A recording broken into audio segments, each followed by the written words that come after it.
मैंने तुमसे कहा ना मुझे कुछ नहीं सुनना। अगली बार मुझे फोन किया तो पुलिस कंप्लेंट कर दूंगी। इसे तुम धमकी ही समझना। मैडम, शिखर साहब ने आपको बुलाया है, कुछ जरूरी बात करनी उन्हें। शिखर साहब से कह दो कि मैं घर के लिए निकल गई हूँ। मैडम, आप जानती हैं मैं साहब से कभी झूठ नहीं बोलता।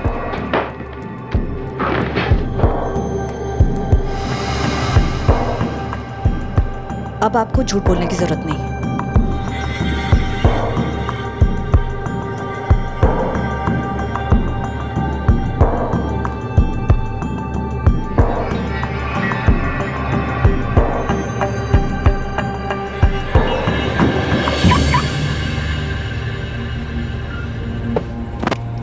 मैम, आज तो आप बुलाना ही भूल गई। वो तो अच्छा हुआ मैंने आपको जाते हुए देख लिया। जानवी, आज मुझे कुछ काम है, तुम कैब ले लो। It's okay ma'am, no problem. See you tomorrow. Good night. नहीं, देविका ऑफिस से निकल गई।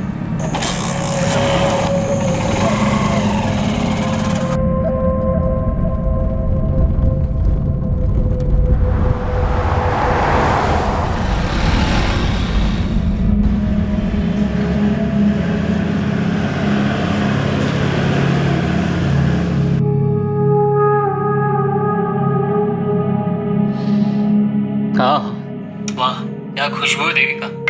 कैसी लगी डिश? मैंने खास तुम्हारे लिए बनाई है।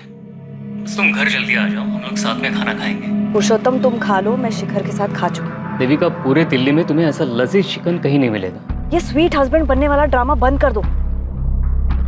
तुम चाहे जो कर लो, मैं अपना फैसला बदलने वाली नहीं।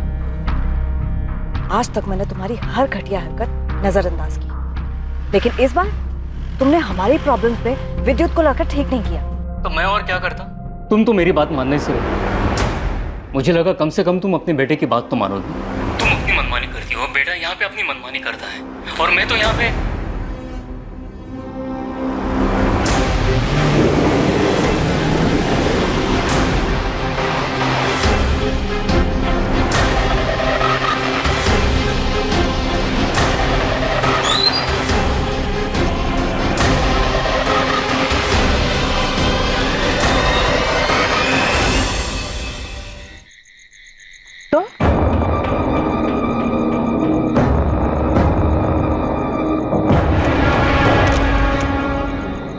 हाँ, ठीक से बताओ। मैडम, हम लोग यहाँ से गुजर रहे थे, देखा तो बीच सड़क पे गाड़ी खड़ी थी। पास आकर देखा तो यहाँ पर लाश पड़ी थी। मैडम, लाश देखकर हम लोग डर गए और सीधा आपको कॉल किया। मैडम, हमने तो अपना फर्ज निभा दिया, क्या हम जा सकते हैं? बाबू, छोटू, तुम लोग नहीं जा सकते। शायद आपको तुमसे बात करनी होगी।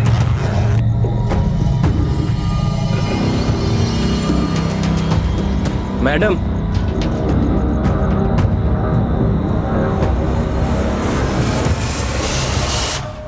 और रिंग गायब है। कपड़ों से और उंगली से लग रहा है कि किसी अच्छे घर की, पर बॉडी पर एक भी ज्वेलरी नहीं। ज्वेलरी उतारी गई। पर्स मिला है लेकिन कैश भी गायब है। लेकिन आईडी कार्ड मिला है। विक्टिम का नाम देविका शर्मा है, और बिजनेस कार्ड भी मिला है। शिखर कंस्ट्रक्शन पे मैनेजर थी। मोबाइल मिसिंग है, तो चोरी का मामला लग रहा है। शिखर कंस्ट्रक्शन में फोन करके इनके घर वालों को इन्फॉर्म कर दो। ये वीरान जगह बहुत सोच समझ के चुनी गई। लुटेरा पहले से घात लगाए बैठा हो। तो लाश गाड़ी से इतनी दूर, हो सकता है ये बाहर निकलकर 4-5 कदम आगे आई हो। लुटेरे ने किसी बहाने से देविका की गाड़ी को रोका हो। जैसे ही देविका कार से उतरकर बाहर आई हो, लुटेरे ने अटैक किया हो। गहने छीनने की कोशिश की हो। इसी छीना झपटी में लुटेरे ने गुस्से में चाकू चला। बॉडी से सारे गहने उतारे गए, पर्स से पैसे निकाले गए, और मोबाइल में से। लेकिन गाड़ी में लैपटॉप है सर। लुटेरे लैपटॉप क्यों छोड़ेंगे? लैपटॉप की कीमत तो मोबाइल से ज्यादा मिलती।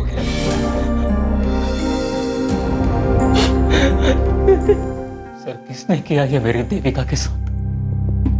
देखिए, फिलहाल तो यही लग रहा है कि लूट के इरादे से ही देविका जी की गाड़ी को रोका गया होगा, और शायद छीना झपटी में लुटेरों ने चाकू चला दिया। वैसे इतनी रात गए आपकी बीवी यहाँ कहाँ से रही थी? काम से आ रही थी। अभी कुछ घंटों पहले मेरी बात भी हुई थी देविका से। हम साथ खाना खाने वाले थे। देविका जी की किसी से कोई दुश्मनी?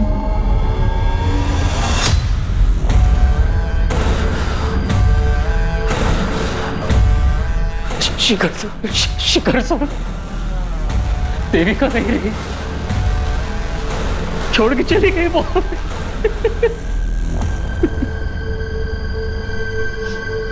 मैं शिखर बवेजा, मुझे देविका को देखना है। सर आइए आप, मैं ले चलता हूँ।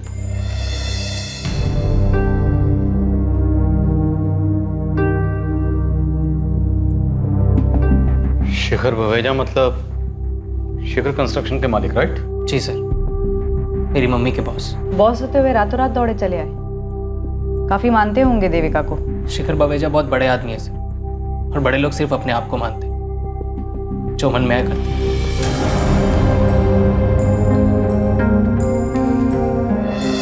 इतनी बेरहमी से मारा है देविका को।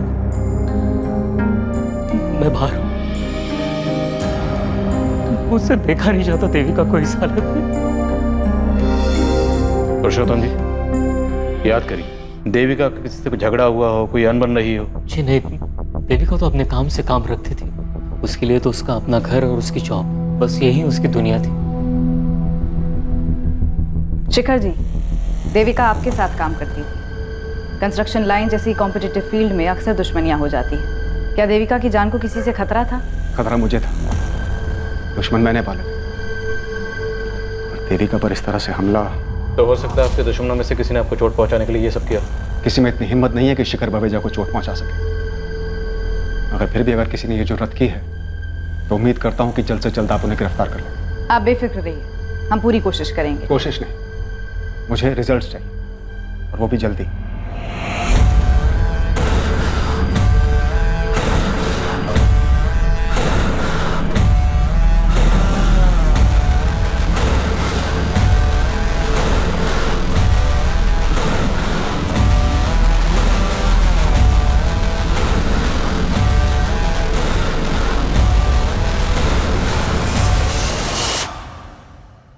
भाटिया, बात हम तक तो नहीं आएगी ना? नहीं सर, कोई मुंह नहीं खोलेगा। जिसने देविका का भरोसा तोड़कर हमसे हाथ मिला लिया, उस पर इतना भरोसा करना ठीक नहीं। उसे को संभल कर।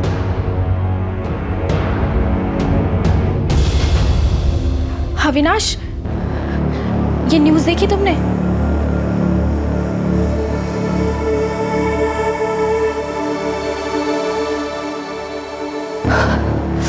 रोहित, ये तुम्हारा टिफिन। आज लौटने में थोड़ी देर हो जाएगी। ऑफिस के बाद लॉयर से मिलने जाना है। वो शिखर बवेजा के खिलाफ जो केस है वो। शिखर बवेजा के बजाय सिर्फ पापा भी तो कह सकती हो। मुझे पता है तुम नहीं मानोगी, लेकिन फिर से कह रहा हूँ, केस वापस ले लो। घर के झगड़े घर में सुलझाए जा सकते हैं, इसके लिए कोर्ट जाने की क्या जरूरत है? रोहित, मुझे देर हो रही है।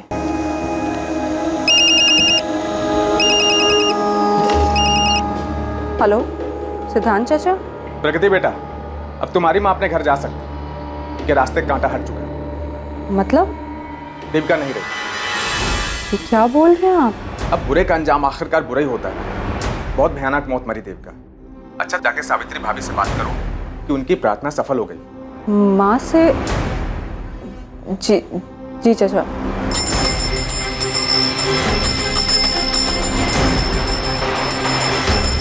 सावित्री दीदी, तो देविका नहीं रही।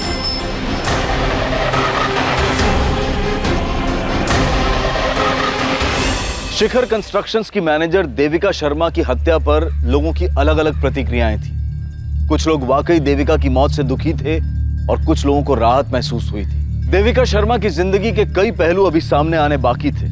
उसके निजी और व्यावसायिक रिश्ते, उन रिश्तों के समीकरण, उनकी पेचीदगियां, इन सब से गुजरने के बाद ही इस बात का जवाब मिलने वाला था कि आखिर देविका शर्मा को किसने और क्यों मारा। इसलिए आपको कोई रेजिस्टेंस मार्क नहीं मिली? जी, वार काफी ब्रूटल था। चाकू को पेट में घुसा के घुमाया गया था। किसी पेशेवर का काम नहीं।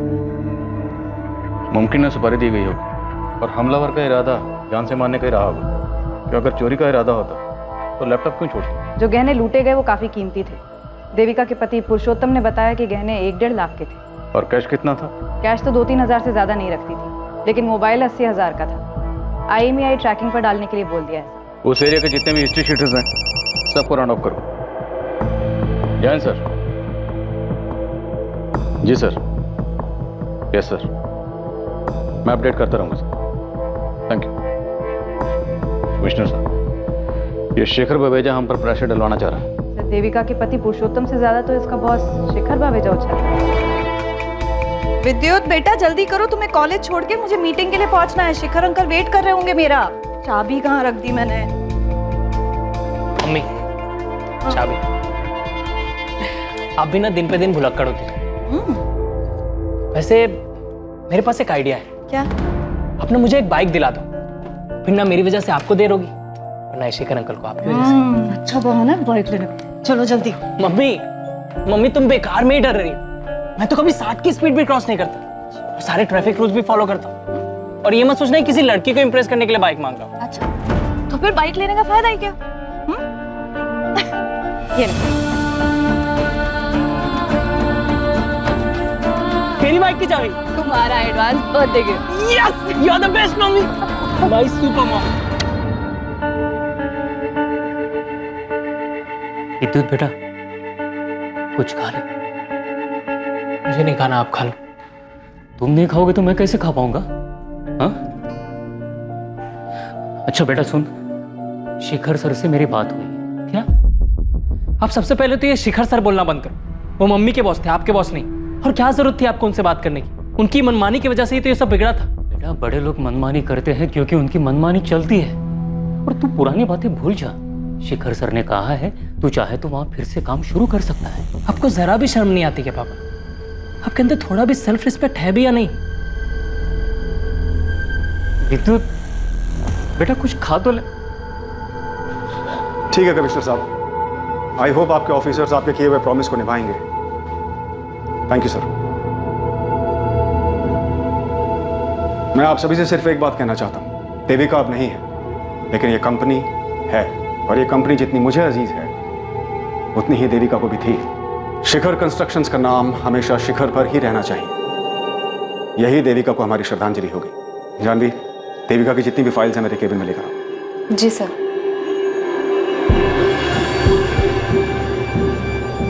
देविका, तुम शिखर कंस्ट्रक्शन में पिछले 8 महीने से काम कर रही हो। तुम्हारा पेपर वर्क, तुम्हारा क्लाइंट कोऑर्डिनेशन कमाल का है। मैं और शेखर भैया तुम्हारे काम से बहुत खुश हैं। लेकिन मेरी मानो तो तुम डेस्क जॉब को ही कंटिन्यू रखो, क्योंकि लैंड डीलिंग और कंस्ट्रक्शन का काम तुम्हें सूट नहीं करेगा।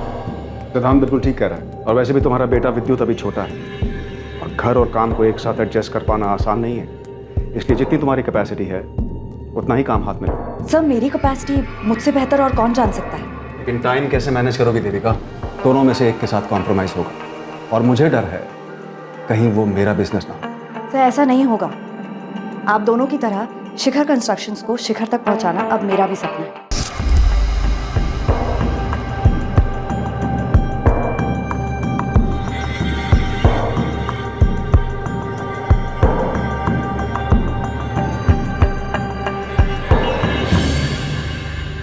सर, देखते ही देखते देविका शर्मा 10 साल के अंदर ही शिखर कंस्ट्रक्शन की सेकंड बॉस बन गई थी।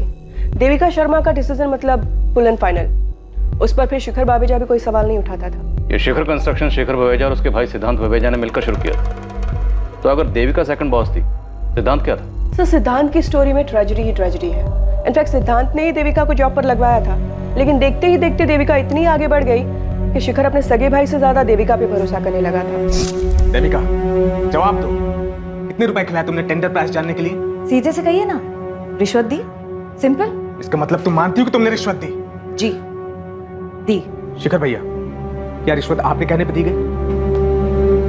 सिद्धांत, तू मेरा भाई है, तेरे को यहाँ काम करना है तो कर, लेकिन देविका के फैसलों पर उंगली मत उठाना। आजकल सिद्धांत गाजियाबाद में छोटा मोटा ब्रोकर है। तो मतलब देविका और शेखर बवेजा के भाई सिद्धांत में खटास तो थी, पर इतने अरसे बाद बदला लेने का लॉजिक बनता नहीं।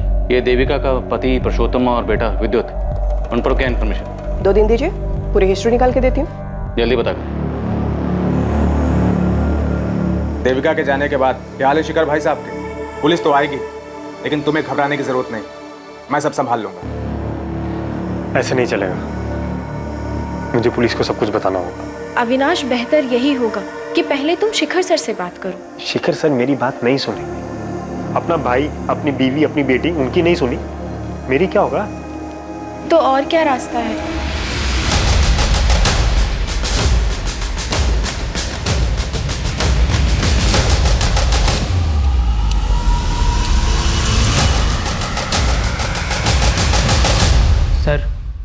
हमें मम्मी की बॉडी कब तक मिलेगी? 2 दिन में मिल जाएगी। इन तस्वीरों को देखकर ऐसा लगता है कि तुम अपने पापा के बजाय शायद मम्मी के ज्यादा करीब थे।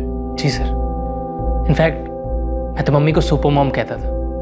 घर, ऑफिस, मेरी पढ़ाई सब अकेले ही मैनेज कर लेती थी। और देविका को नौकरी भी अच्छी मिल गई थी। शिखर सर बड़े अच्छे इंसान हैं। जब विद्युत छोटा था और कभी बीमार पड़ जाता था तो वो फौरन ही देविका को छुट्टी दे देते ताकि वो विद्युत का ख्याल रख सके। आप भी तो ख्याल रख सकते थे ना पापा।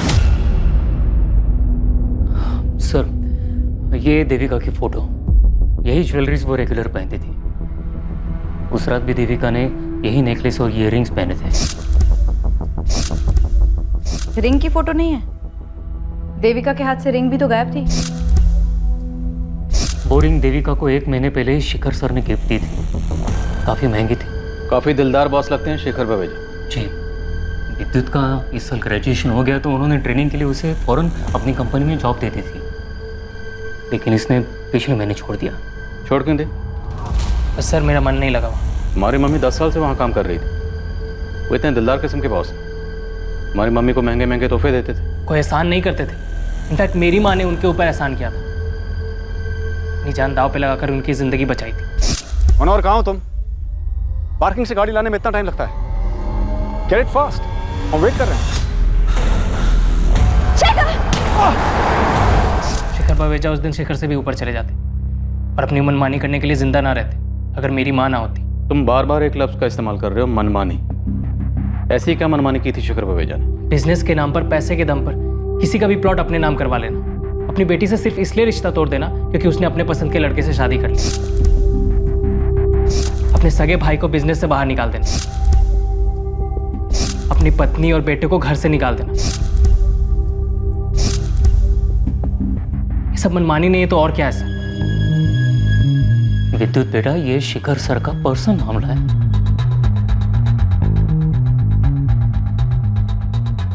वैसे इस देविका शर्मा की कहानी में शिखर बावेजा का किरदार काफी स्ट्रांग नजर आ रहा है। और पुरुषोत्तम का किरदार काफी कमजोर। घर में माँ बेटे की इतनी तस्वीरें हैं लेकिन पुरुषोत्तम की एक भी नहीं। कुछ तो गड़बड़ थी इस फैमिली में। शिखर सर के खिलाफ बोलने की क्या जरूरत है? वो हमारी मदद करना चाहते हैं। आपको जरा भी दुख नहीं है ना मम्मी की मौत का? इनफैक्ट आपको तो ये दुख सताया जा रहा है कि कहीं जो पैसे आ रहे थे वो आना बंद ना हो जाए। इतने सेल्फिश कैसे हो सकते हैं पापा? ऐसा बिल्कुल नहीं है विद्युत। मैं भी देविका से बहुत प्यार करता था। दुख भी है उसके जाने का। हाँ, शायद मेरे चेहरे पे दिखता नहीं है क्योंकि पिछले 1 महीने से मैं खुद को इस बात के लिए तैयार कर रहा था कि देविका मुझे छोड़ के जाने वाली है। फिर भी आप शिखर बवेजा के नाम की ही माला जप रहे, जबकि सबकी वजह भी वही है। मैं नहीं करने वाला शिखर बवेजा की नौकरी। जी हाँ इंस्पेक्टर, जो रिंग देविका पहनती थी वो मैंने ही दी थी उसको। बिल है मेरे पास और उस पर रिंग की फोटोग्राफ भी है। मैं भिजवा दूंगा आपको। अच्छी बात है, आप हाथ पैर मार रहे हैं। उम्मीद करता हूं किसी नतीजे पर भी पहुंचे। साहब, बुरा ना माने तो कुछ कहूं? अगर आप मालकिन और विवेक बाबा को वापस घर बुला लेते तो। आज बोल दिया मनोहर, दोबारा नसीहत मत देना। आउट।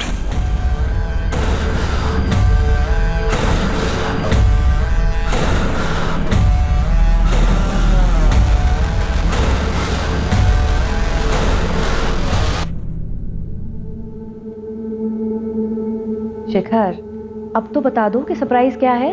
लाल बाग वाली जमीन हमें मिल गई है। Oh my God, Mir Chandani को तो अटैक आ जाएगा। देविका, आज बिजनेस की बात। चीयर्स। चीयर्स। तुम्हारी तबीयत तो ठीक है ना? Good music, good mood. Please बता दो बात क्या है। खोलो इसे।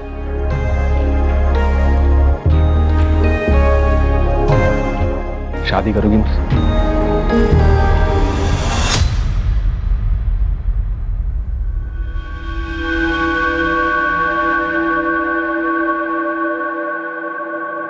$20,000 मिलेंगे इसके। क्या? 2 लाख के माल? मेरा मतलब है गहनों पर सिर्फ 20,000 रुपए। कुछ ठीक ठाक लगाओ ना। वो क्या है ना, मेरी माँ बीमार है इसलिए बेच रही हूँ। बेच ही मिलेगा। मेरे को भी नहीं बेचना है यहाँ पर।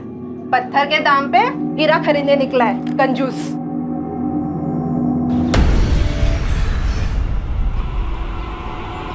बाबू तू है क्या? मैंने बोला था ना तुझे, ये गहने तेरे पहनने के लिए है, बेचने के लिए नहीं। ऐसे गहने पहन के निकलूंगी तो लोग पूछेंगे नहीं क्या मुझे, इसलिए ना इसको बेचने में ही फायदा है। और वैसे भी ये लूट के गहने हैं, समझा? चुप कर पगली, मरवाएगी क्या? और वैसे भी दिल्ली में सिर्फ दीवारों के नहीं, हवाओं के भी कान होते हैं। और अगर गलती से पुलिस ने सुन लिया ना तो दोनों काम से गए। इस कहानी में भी कई मोड़ आने बाकी थे। पुलिस मर्डर के मोटिव को लेकर असमंजस में थी। किरदार कई थे, कहानियां भी कई थी, लेकिन हत्या का कारण अब भी गुप्त था। लेकिन जल्द ही संदिग्धों का पिटारा खुलने वाला था और कई दबे राज सबके सामने आने वाले थे। शुक्रिया मालकिन। कैसे हैं वो? सीकर साहब बहुत अकेले हो गए, लेकिन कभी कुछ जताते नहीं। मैंने उनसे बोला कि आपको और विवेक बाबा को वापस बुला लें, लेकिन उन्होंने मुझे डांट दिया। पर आप फिक्र ना करें, वो देविका तो अब रही नहीं। साहब एक दिन खुद आपको लेने आएंगे। नहीं जाऊंगा मैं उनके पास। वो लेने भी आएंगे ना, तब भी नहीं जाऊंगा, बोल देता हूँ। चुप रहो विवेक, तुम भी अपनी बहन की जैसी बातें करने लगे हो। उनका ख्याल रखिएगा और ऑफिस में जो कुछ भी हो रहा है उसकी खबर देते रहिएगा। जी मालकिन। सर, ये देविका के पति पुरुषोत्तम और उसके बेटे विद्युत का कंप्लीट केवाईसी निकाला है। ये पुरुषोत्तम थोड़ा अजीब कैरेक्टर है। नवाब की तरह जीता है, ना कोई काम ना कोई जिम्मेदारी, बस मटर गश्ती करना, गप्पे लड़ाना, यही उसका काम है। पुरुषोत्तम ने आखिरी जॉब 10 साल पहले की थी और जवानी में जितने भी जॉब किए कहीं पर भी 6 महीने से ज़्यादा नहीं टिका है वो। और देविका से शादी के बाद तो मानो उसने VRS ले लिया हो। उसकी सोसाइटी के लोग उसकी बहुत खिल्ली उड़ाते हैं, लेकिन उसकी मोटी चमड़ी पे कोई फर्क नहीं पड़ता है। और विद्युत को? बाप से बिल्कुल उल्टा।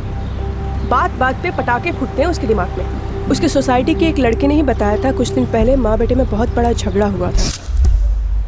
क्या हुआ विद्युत? बाइक स्टार्ट नहीं हो रही? चल मेरे साथ कार में आ जा, तुझसे कुछ बात भी करनी है। शिखर के बारे में? शिखर अंकल बोलो बेटा। अंकल या डैडी? पापा ने मुझे सब कुछ बता दिया मम्मी। विद्युत, गाड़ी में बैठो, गाड़ी में बात करते हैं। क्यों शर्म आ रही है? अब शर्म नहीं आई जब उसकी दी हुई अंगूठी पहनी आपने? मैं आपको अपनी सुपर मॉम मानता था, अपने अपने बॉस के साथ। बकवास बंद करो, अभी तुम छोटे हो, ये नहीं समझोगे। लेकिन आप एक बात अच्छे से समझ लो मम्मी, आपको उस आदमी या मेरे में से किसी एक को चुनना होगा, क्योंकि मैं नहीं देख सकता आपको उसके साथ। और अगर ऐसा हुआ ना तो मैं कुछ कर बैठूंगा, या तो मैं अपने आप को मार दूंगा, या फिर उस शिखर को, या फिर आपको। विद्युत ने हमें बताया था कि शिखर विवेजा ने अपने बीवी बच्चों को घर से निकाल दिया था। आप एक बार मेरी बात तो सुन लीजिए। मुझे तुम्हारी कोई बात नहीं सुननी, तुम्हारी शक्ल तक नहीं देखनी। तुम जाओ यहाँ से। चलो माँ, हम चलते हैं। हाँ जाओ, सब जाओ, मुझे कोई फर्क नहीं पड़ता है। Get lost। तो मतलब देविका और शिखर विवेजा के बीच में गहरा रिश्ता था, दोनों सीरियस थे। हो सकता है यही देविका के कत्ल की वजह बनी है। देखिए, आपको कोई गलतफहमी हुई। मेरे पति ने मुझे घर से नहीं निकाला है। वो मुझे थोड़ी अस्थमा की प्रॉब्लम है, इसलिए हवा पानी बदलने मैं अपने बेटे के साथ अपने भाई के यहाँ आई। अब भी वक्त है, जो भी वो बता दीजिए, वरना हम सब तक पहुँच ही जाएंगे। मम्मी ने आपसे जो कहा वही सही है। उसकी तबीयत ठीक नहीं, इसलिए हम मामा जी के घर आए। नहीं मैडम, जीजा जी और दीदी में कोई प्रॉब्लम नहीं। हाँ प्रॉब्लम थी, पर इतनी भी बड़ी प्रॉब्लम नहीं थी जो कभी ठीक नहीं हो सकती। प्रगति, पुलिस स्टेशन आ सकती हो?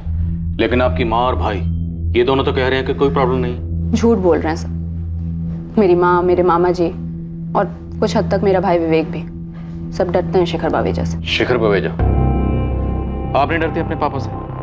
नहीं, मैं किससे नहीं डरती, लेकिन मेरी माँ डरती है, मेरे बाप से, समाज से, उसके आने वाले कल से। तभी तो ये बात को बोल नहीं कर पा रही कि मेरे बाप ने उसको धक्के मार के उसके घर से बाहर निकाल दिया। लेकिन देविका तो अब कभी लौट नहीं पाएगी, और देखा जाए तो देविका की मौत से तुम्हें और तुम्हारी माँ को सबसे ज्यादा फायदा हुआ है। तुम्हारी माँ वापस अपने घर जा सकती है। मेरी माँ इस बात का इंतजार कर रही है कि कब शिखर बावेजा खुद उसको उस घर में वापस ले जाने आएंगे, लेकिन मुझे पता है कि वो ऐसा कुछ नहीं करने वाले।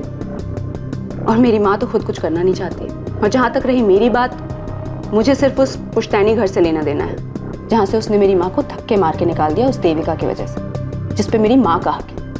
इसलिए मैंने केस भी किया है। इसके अलावा मुझे शिखर बावेजा से कोई मतलब नहीं। तो आप अपनी और अपने परिवार की परेशानियों के लिए किसे जिम्मेदार मानती हैं? अपने पापा शिखर बावेजा को या देविका शर्मा को? अपनी माँ को। ये मेरी एम्प्लॉय है जानवी। उस रात के बारे में आपको कुछ बताना चाहती है। मैम, देविका मैम अक्सर मुझे अपनी कार में लिफ्ट दिया करती थी, लेकिन उस रात अचानक से उन्होंने मुझे कैब लेने के लिए कहा। जानवी, आज मुझे कुछ काम है, तुम कैब ले लो।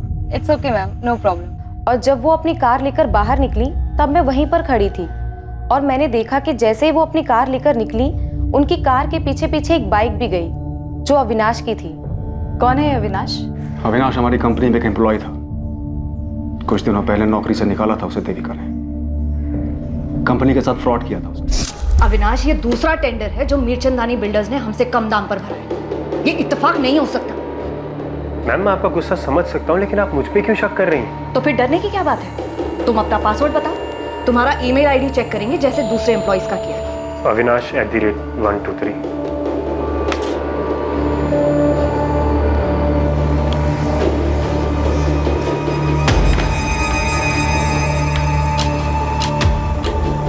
Ma'am, I have no idea ये किसने किया है।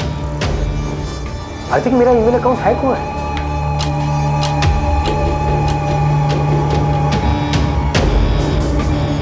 इससे पहले कि मेरा हाथ उठ जाए, आउट ऑफ हियर। मैम, मैं ये नहीं कह रही हूँ कि अविनाश ने ही देविका मैम का मर्डर किया है, लेकिन वो बाइक अविनाश की ही थी और शायद चला भी वही रहा था, लेकिन उसने हेलमेट पहना था इसलिए मैं उसका चेहरा ठीक से देख नहीं पाई। देविका ने मुझे बताया था कि नौकरी से निकाले जाने के बाद भी अविनाश उसे फोन किया करता था। मैंने तुमसे कहा ना मुझे कुछ नहीं सुनना। अगली बार मुझे फोन किया तो पुलिस कंप्लेन कर दूंगी। मुझे इस अविनाश का नंबर और एड्रेस चाहिए। जानवी, यू कैन गो।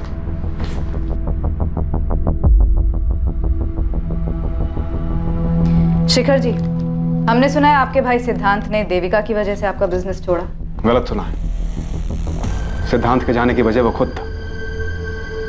और वैसे भी ये बात अब पुरानी हो चुकी है एंड आई डोंट थिंक सिद्धांत ऐसा कुछ कर सकता है। फिर भी अगर आपको उसका नंबर चाहिए तो जानवी के पास मिल सकता है। इसका मतलब है आप अपने भाई से टच में नहीं हैं? मैं पीछे मुड़कर नहीं देखता हूँ और आपको भी मेरी यही राय है कि सिद्धांत के पीछे पड़ने की बजाय आप मीरचंदानी बिल्डर्स के मालिक नीरज मीरचंदानी को कुरे दिए। वो आपके बिजनेस कॉम्पिटिटर हैं? जी, सालों पहले मुझ पर एक हमला हुआ था, उसी ने करवाया, जिसमें देविका ने आपकी जान बचाई थी। जी। मीरचंदानी बहुत बड़ा पैंतरेबाज है। उम्र हो चली है मगर दिमाग अब भी दौड़ता है, वो भी उल्टे कामों में। एक आखिरी सवाल, आपके और देविका शर्मा के संबंध? इस बारे में कोई सवाल। आप अविनाश और मीरचंदानी के पीछे लगे। देविका अब नहीं है, उसकी निजी जिंदगी से दूर है। आपकी पत्नी आपके बेटे के साथ अपने भाई के यहाँ रहती है। हमने सुना है कि आपने खुद उन्हें घर से बाहर निकाला ताकि आप देविका शर्मा से शादी कर सकें। आप जा सकते हैं। पुलिस अभी अभी यहाँ से गई है। जैसा आपने कहा था मैंने अविनाश के बारे में बिल्कुल वैसा कहा है। हाँ, शिखर सर के भाई सिद्धांत का नंबर लेकर गए हैं मुझसे, शायद कोई पूछताछ करनी हो। 6 अगस्त, जिस रात देविका शर्मा का कत्ल हुआ, तुमने उसे फोन किया था अविनाश? जी, मैंने फ़ोन किया था देविका मैम को। मैं तब उनके ऑफिस के बाहर ही खड़ा था, लेकिन उन्होंने गुस्से में आकर मेरा फ़ोन काट दिया। मैंने तुमसे कहा ना मुझे कुछ नहीं सुनना। तुम्हारे फोन लोकेशंस और कॉल रिकॉर्ड्स हैं हमारे पास।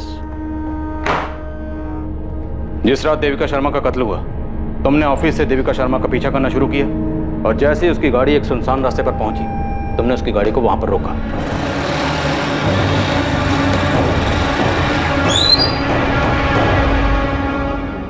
तुम? और फिर वहां तुमने देविका शर्मा का कत्ल किया और थोड़ी दूर ले जाकर उसकी बॉडी को छोड़ दी। जी नहीं, ऐसा कुछ भी नहीं हुआ था सर। मैं सिर्फ देविका मैम को मिलकर उनको कुछ दिखाना चाहता था, लेकिन वो मेरी बात सुनने के लिए राजी नहीं थी, इसीलिए मुझे यह रास्ता अपनाना पड़ा। ऐसी क्या बात थी?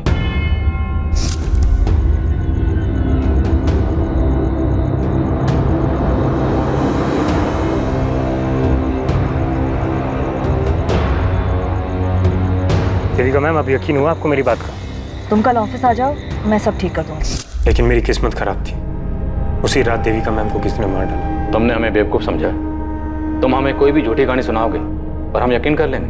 मैं झूठ नहीं बोल रहा हूँ सर, आप मेरा फ़ोन चेक कर लीजिए, उसमें वो वीडियो भी है जो मैंने देविका मैम को दिखाई थी, फॉरवर्ड भी की थी। सिद्धांत, प्रगति, तुम दोनों एक ही बात के पीछे क्यों पड़े हो? जब तक तुम्हारे पापा खुद मुझे नहीं बुलाते मैं नहीं जाऊंगी। और ये बात आप अपनी सेल्फ रिस्पेक्ट बचाने के लिए कह रही हैं या इस डर से कि आपके सडनली लौट जाने से शिखर बावेजा नाराज हो जाए? प्रगति, कितनी बदतमीज हो गई हो तुम। देखा चाचा जी, बात कैसे घुमा दी। भाभी आप बेकार का डर रही, हम सब हैं ना आपके साथ। देविका जा चुकी है माँ, कभी कोई कदम तो खुद से उठाया करो। हेलो, जी हाँ मैं बोल रहा हूँ, ठीक मैं आ रहा हूँ। किसका फोन था चाचा जी? पुलिस ने बुलाया। सर, अविनाश के कॉल रिकॉर्ड और बैकग्राउंड चेक किए, बिल्कुल क्लीन है। शिखर कंस्ट्रक्शन से फोन आया था, जानवी बिना बताए ऑफिस से चली गई और फोन भी बंद है। मतलब अविनाश की बात सही निकली? जानवी का फोन ट्रैकिंग पे डाल दिया है। शिखर बावेजा के भाई सिद्धांत बावेजा, उसको भी यहाँ बुला लिया है। ये जानवी बड़ी चालाक निकली, बड़ी चालाकी से इसने देविका का विश्वास जीता और फिर देविका को अविनाश के खिलाफ भड़काया। हमारे सामने भी अविनाश का नाम यही लेकर आई थी। हो सकता है ये शिखर बावेजा को बेवकूफ बना रही और ये सब इसने किया मीर चंदानी के कहने पर। तुम मीर चंदानी से मिलो, मैं शिखर बावेजा के भाई सिद्धांत से बात करता हूँ।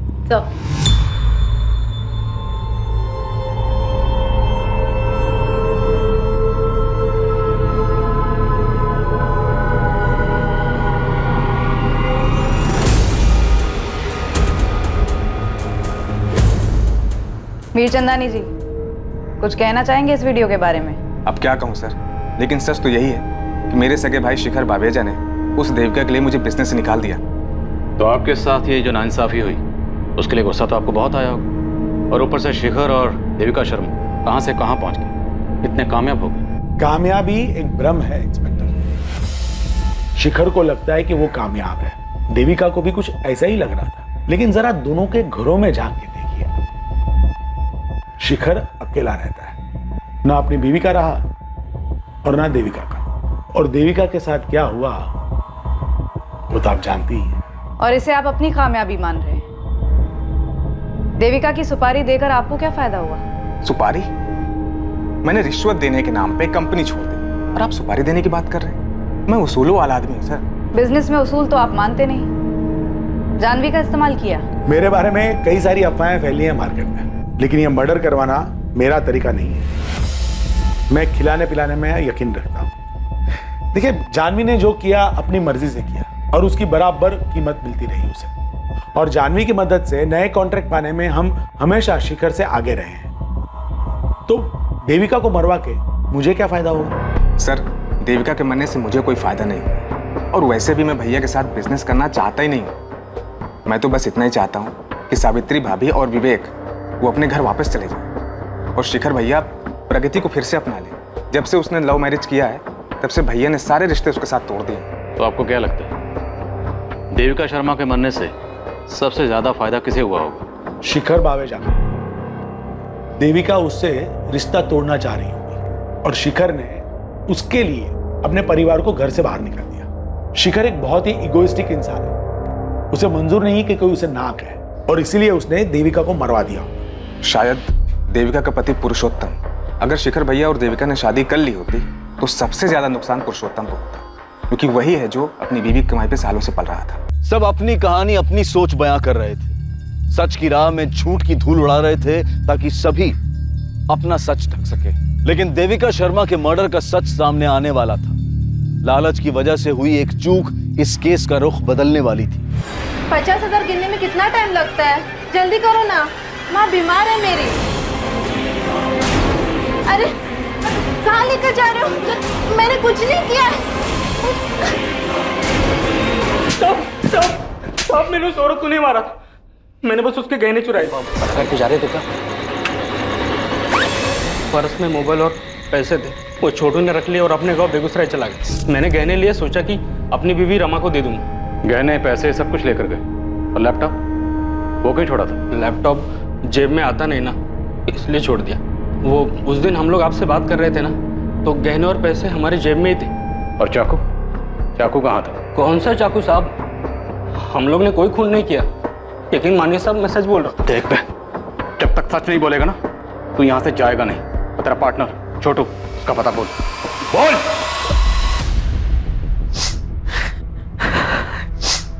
तुम बार बार यहाँ क्यों आते हो? और कहाँ जो शिखर शर्मा है। मैंने विद्युत को बहुत मनाया लेकिन वो यहाँ काम करना ही नहीं चाहता है। अब पता नहीं कैसे गुजरा होगा हमारा। हाँ ठीक है, मैं हर महीने कुछ ना कुछ भिजवा दूंगा, लेकिन दोबारा यहाँ मत आना। हमका बहुत बहुत धन्यवाद शिखर सर। समझ में नहीं आता कि तुम्हारे जैसे बगैर रीढ़ की हड्डी वाले आदमी को देविका कैसे मिल गई।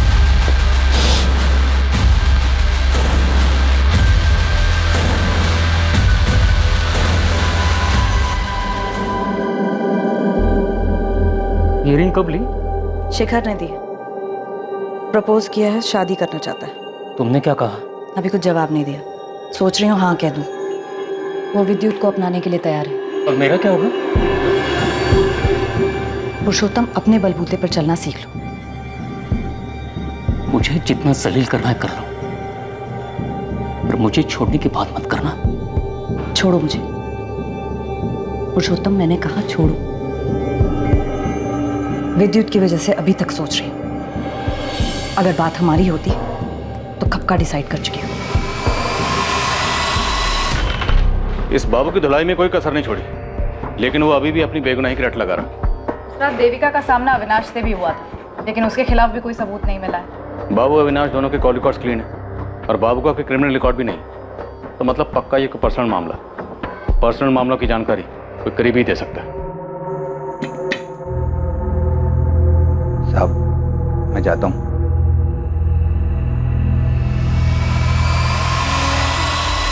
तुम फिक्र मत करो, मैं विद्युत से बात करूँ, मान जाएगा। वो कह चुका है कि अगर मैंने तुमसे शादी की तो वो कुछ कर बैठेगा। नादान है विद्युत, ऐसा कुछ नहीं करेगा। मेरी कुछ समझ नहीं आ रहा है, लेकिन एक बात तो तय है, मैं विद्युत को हर्ट नहीं कर सकती। ये सारा किया धरा पुरुषोत्तम का है। मैंने सोचा था सही वक्त पर विद्युत को सब कुछ बता दूं, लेकिन उस मतलबी ने भाड़ में गया पुरुषोत्तम। अगर वो मतलबी है तो तुम भी तो मतलबी हो। मैंने एक एक करके अपने भाई, अपनी बीवी, अपने बच्चों को खुद से दूर कर दिया, सिर्फ तुम्हारे लिए। और तुम सिर्फ अपने बेटे के बारे में सोच रही हो, मेरे बारे में कुछ नहीं। तुम इस तरह अपनी मनमानी नहीं कर सकती, मुझे नहीं छोड़ सकती। मैंने अभी कोई फैसला नहीं लिया था, लेकिन तुम्हारी ये हरकत देखकर मन कर रहा है कि तुम्हारे साथ सारे के सारे रिश्ते अभी तो। मैं सावित्री नहीं जो तुम्हारी सारी बदतमीजियां सहूंगी।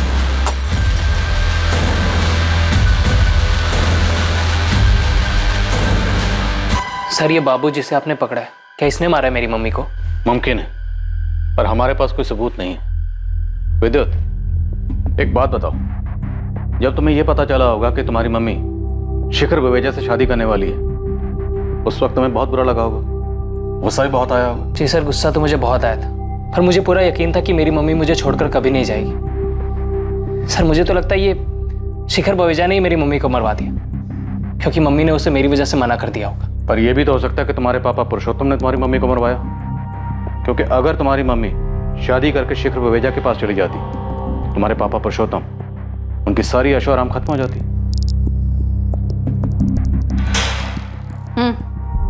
चल बाबू, तेरी छुट्टी।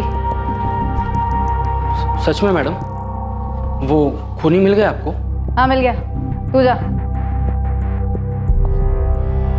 वैसे मैडम किसने किया खून? हेलो जी सर, ठीक है मैं अभी आता हूँ।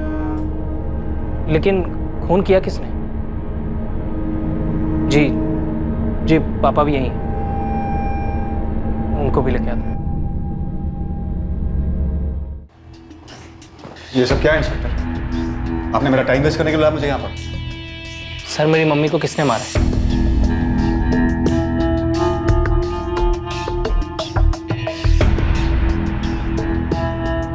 शेखर जी, आपका वफादार नौकर मनोहर कहाँ? कल शाम से काम पर नहीं आया, उसका फोन भी नहीं लग रहा। हमारी कस्टडी में। व्हाट? जैसे देविका जी ऑफिस से निकली, मैंने बल्ली को एसएमएस किया। हमने पहले से प्लान बनाया था। देविका जी के घर के रास्ते पर एक सुनसान जगह पड़ती है, वहाँ बल्ली पहले से ही घात लगाए बैठा था। हाँ बल्ली भाई, काम हुआ? जब मुर्गी आई ही नहीं तो हलाल क्या करूंगा? क्या? ये कैसे हो सकता है? तूने बोला था कि 15 मिनट लगेंगे, आधे घंटे से यहीं खड़ा हूं मैं। 10 मिनट और रुको प्लीज, वो जरूर आएगी। बाद में पता चला कि अविनाश ने देविका जी का रास्ता रोका था। ये बल्ली कौन है? तुझे कहाँ मिला? बल्ली मेरे गांव का है। कुछ देर बाद देविका जी वहाँ से गुजरी और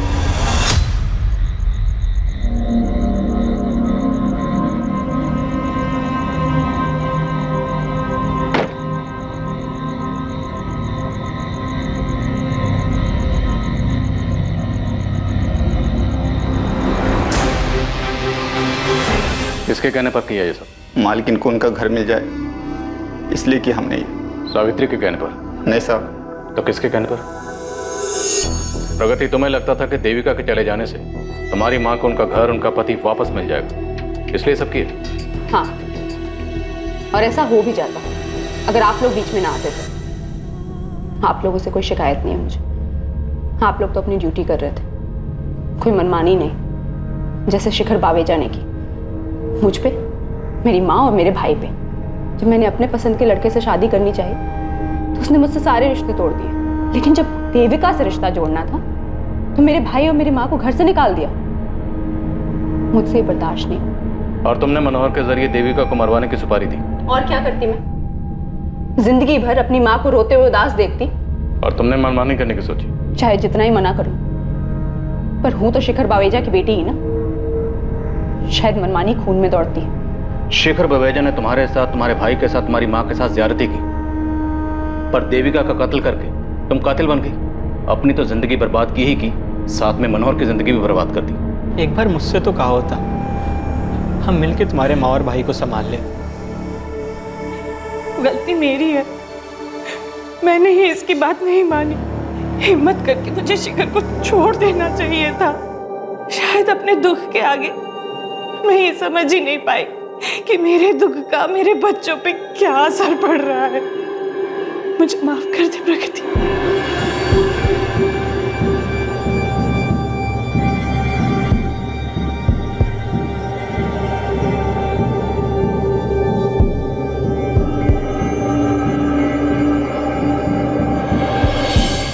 एक हफ्ते के अंदर पुलिस ने सुपारी किलर बाली को भी गिरफ्तार कर लिया। प्रगति ने जो भयंकर कदम उठाया वो बिल्कुल गलत था। क्राइम किसी समस्या का हल हो ही नहीं सकता। अगर शिखर और सावित्री ने वक्त रहते अपने बिगड़े हुए रिश्ते खत्म कर दिए होते, दोनों अलग हो गए होते, तो शायद प्रगति के मन में नफरत इस हद तक नहीं पनपती और वो नहीं होता जो हुआ। कुछ लोग ये तर्क जरूर दे सकते हैं कि देविका इस परिवार को तोड़ने की जड़ थी, लेकिन किसी तीसरे को दोष देकर यह हकीकत नहीं बदली जा सकती है कि दरअसल शिखर और सावित्री ही अपने परिवार में मची तबाही के लिए जिम्मेदार थे। एक खोखली शादी को सिर्फ इसलिए बरकरार रखना ताकि बच्चे और माँ बाप दोनों एक साथ रह सकें, ये किसी समस्या का हल हो ही नहीं सकता। देखते हैं हमारे आज के एपिसोड की दूसरी कहानी। किसी के साथ सो रहे हो ना तुम? कौन है वो? कार्तिक, तुम मुझसे तंग आ गए हो ना? तुम्हें अब पहले जैसे नहीं लगती मैं। क्या बकवास करी है तुम Natasha? You know baby, I love you। तुम्हारे अलावा मेरी लाइफ में और कोई नहीं है। झूठ मत बोलो मुझसे। दूध पीती बच्ची नहीं हूँ मैं जो तुम्हें समझ ना पाऊँ। सब जानती हूँ मैं कार्तिक, और सच्चाई एक्सेप्ट कर ली है मैंने। बस नाम बताओ कौन है वो? Stop it now। मैं तुमसे प्यार करता हूँ, इसका ये मतलब नहीं तुम जो भी बकवास करोगे मैं चुपचाप सुन लूंगा। ये रोज रोज के नखरे से मैं परेशान हो गया हूँ। हाँ, परेशान तो हो गई मुझसे। कोई और जो मिल गई है तुम्हें। छुटकारा पाना चाहती हो ना तुम मुझसे हमेशा के लिए?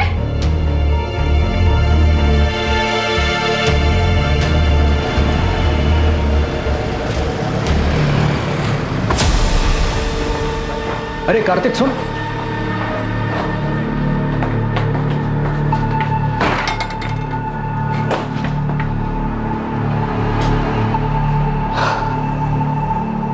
क्या बात है कार्तिक, इतना परेशान क्यों है?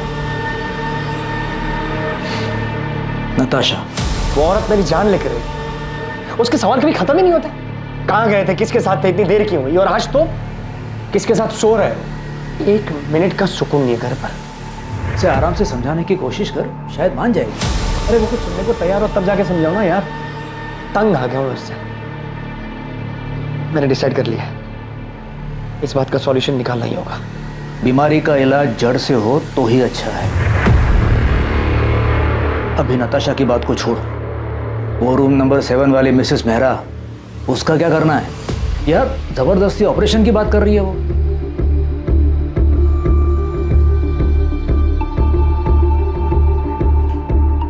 क्या हुआ? आप बहुत डिस्टर्ब लग रहे हैं। इसमें कौन सी नई बात है? फिर से झगड़ा हुआ क्या? हाँ, मेरी जिंदगी में एक ही तो परेशानी है। उसे हम पर शक है क्या? कार्तिक की बात अगर सच निकली तो क्या सच में उसका अफेयर नहीं हुआ था? मैं अपने पति को अच्छी तरह से जानती हूँ। मुझसे उब गया है, छुटकारा पाना चाहता है वो मुझसे, पर मैं ऐसा कभी होने नहीं दूंगी। मैं तुम्हारे साथ हूं नताशा। आगे जो कुछ भी करना है सोच समझ के करना होगा।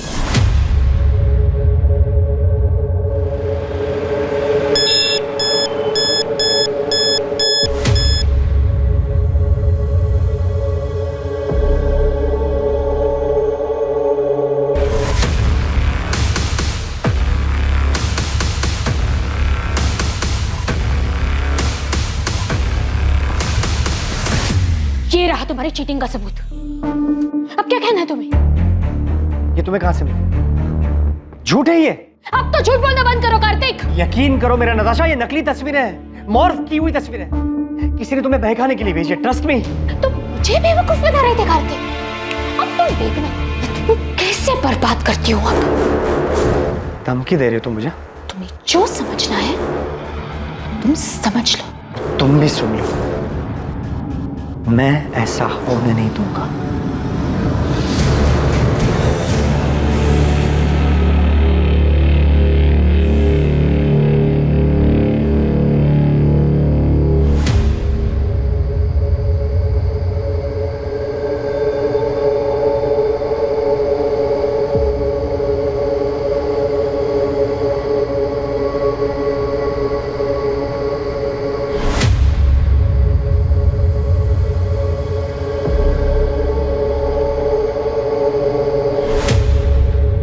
काम हो गया?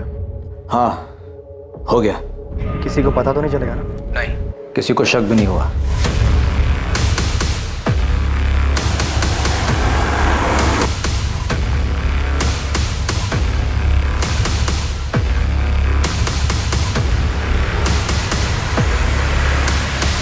इंसान फितरत से ही पेचीदा होता है और इसकी जटिलता तब और बढ़ जाती है जब वो किसी रिश्ते में हो। भरोसे का टूट जाना और आपसी समझदारी की कमी, किसी भी रिश्ते के बिगड़ने के पीछे अक्सर ये वजहें अहम होती हैं। और जब ऐसा होता है तब रिश्तों में आक्रोश पनपता है और पता ही नहीं चलता कब दिलों में खींच पैदा हो जाती है।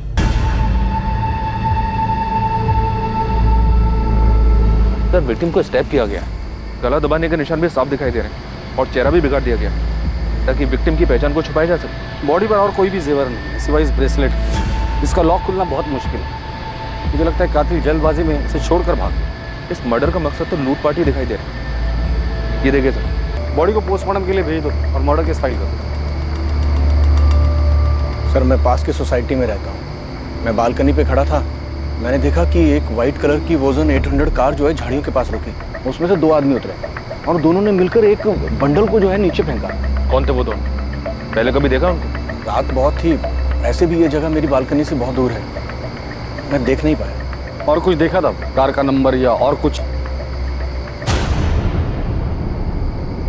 उनकी कार के पीछे राइट साइड के कॉर्नर में कुछ था।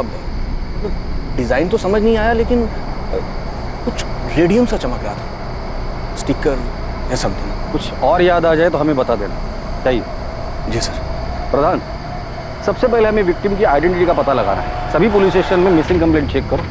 विक्टिम की डिटेल्स, कपड़े और वो ब्रेसलेट न्यूज़पेपर और सोशल मीडिया पे डाल दो। वोजन 800 कार का पता लगाने के लिए भी सब्जियों को कहाँ पे लगाते थे? अगर कातिल तक पहुंचना है तो हमारे पास ये सिर्फ व्हाइट कलर की हचबैक कार है।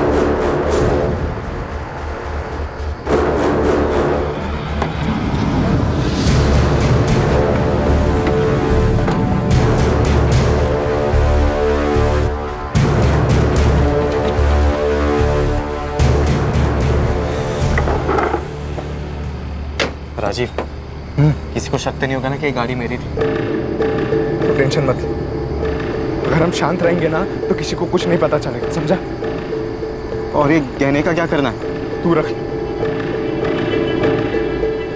इस काम का इनाम समझो। बस ध्यान रखना कि इन्हें अभी बेचने की कोशिश भी मत करना।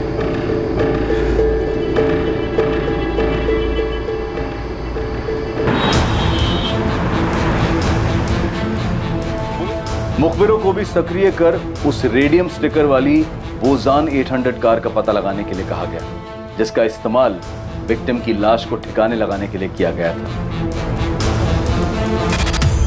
पल्लवी मैम, हाँ क्या हुआ सरिता? वो शास्त्री नगर वाले केस में उन तीनों बच्चियों को कहाँ बेचा गया इसका पता चल गया।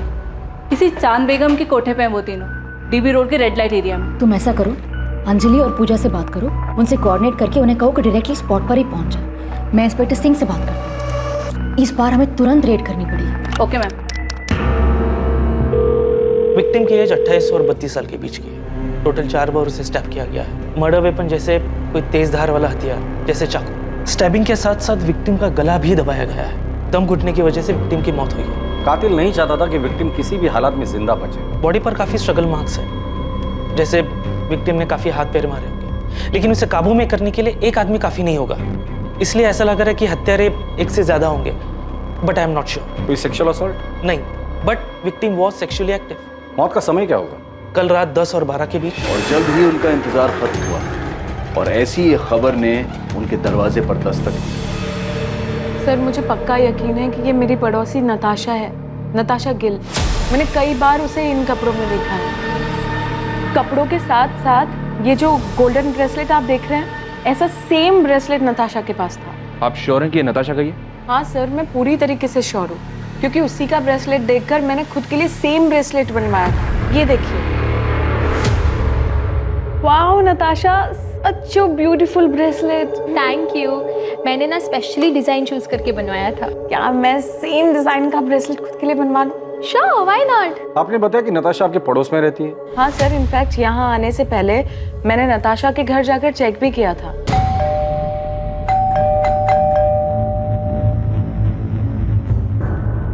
उसके बाद मैंने नताशा और उसके पति कार्तिक को फोन भी ट्राई किया, पर दोनों का नंबर स्विच ऑफ आ रहा था। ये सब देखकर मुझे लगा कि कुछ ना कुछ तो गड़बड़ है, इसलिए मैं सीधा यहाँ पर आ गई। आप मुझे कार्तिक और नताशा का नंबर लिख के दीजिए। वैसे ये दोनों काम क्या करते हैं? सर कार्तिक डॉक्टर है और उसका खुद का नर्सिंग होम भी है, fit and care nursing home, जो जीवन चौक पर है। और नताशा टीचर है, स्कूल में हायर क्लासेस को पढ़ाती है। नताशा और कार्तिक के बीच रिलेशन कैसा था? देखने से तो सब ठीक ही लगता था सर, पर कभी कभी नताशा की बातों से ऐसा लगता था कि वो अपने हस्बैंड को लेकर बहुत पसेसिव थी। सर, कार्तिक और नताशा दोनों के फोन स्विच ऑफ। कोई और नंबर है? मेरा मतलब है माँ बाप या कोई रिलेटिव? नहीं सर, मेरे पास तो कोई नंबर नहीं है, पर आप उज्ज्वला से पूछ सकते हैं। वो मेरे यहाँ काम करती है और नताशा के यहाँ पर भी वही काम करती है।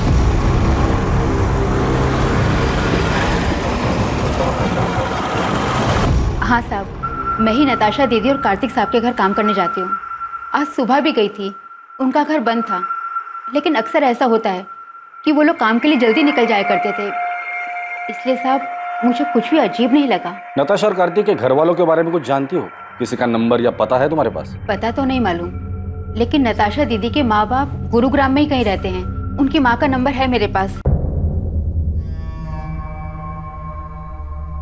इन दोनों का आपस में रिश्ता कैसे था? पहले तो बहुत अच्छा रिश्ता था, लेकिन पिछले 3 महीने से उन दोनों के बीच में काफी झगड़े हो रहे थे। 10 अगस्त को उनके यहाँ काम करने गई थी? जी। क्या तब लड़ाई झगड़ा कुछ हुआ था? हाँ साहब, उस दिन भी उन दोनों के बीच में काफी झगड़ा हुआ था। ये तुम्हें कहाँ से मिले? झूठ है ये। अब तो झूठ बोलना बंद करो कार्तिक। तुम देखना मैं तुम्हें कैसे बर्बाद करती हूँ अब। नताशा ने? क्यों? वो अफेयर वाले शक को लेकर? हो सकता है साहब। ठीक है उज्ज्वला, तुम जा सकते, जरूरत पड़ेगी तो दोबारा बुला लो। जी साहब।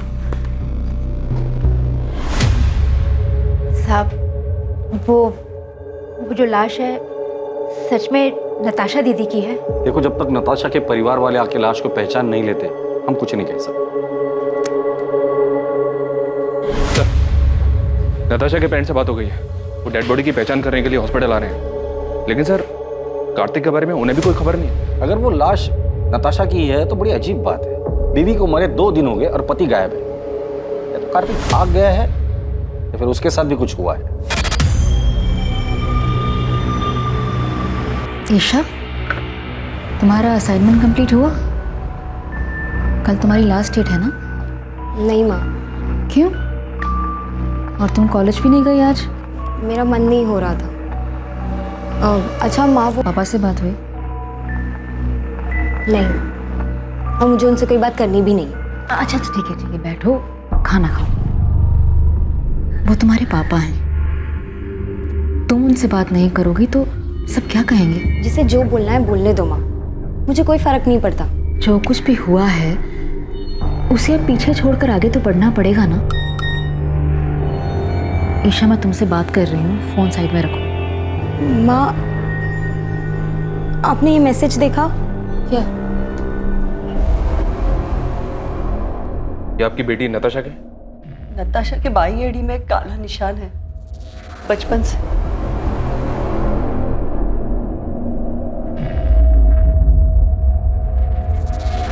नताशा, नताशा, नताशा, सर 4 साल पहले नताशा को मलेरिया हुआ था। तब हमने कार्तिक के नर्सिंग होम में ही उसी की एडमिशन की थी। कार्तिक और नताशा पहली बार वहीं पे मिले थे। हमें उनके रिश्ते के बारे में बहुत बाद में पता चला। कार्तिक मुझसे 12 साल बड़ा हुआ तो क्या हुआ, उसे क्या फर्क पड़ता है? हम एक दूसरे से बहुत प्यार करते हैं, ये काफी नहीं है? नताशा, तुम अभी समझ नहीं रही हो। 12 साल बहुत होते हैं, और फिर कार्तिक की एक बार पहले शादी हो चुकी है। तुम्हें उससे बेहतर लड़का मिल जाएगा। मुझे बेहतर लड़का नहीं चाहिए पापा, मुझे बस कार्तिक चाहिए। मैं कार्तिक से प्यार करती हूँ। नताशा, तुम हर वक्त अपनी मनमानी नहीं कर सकती।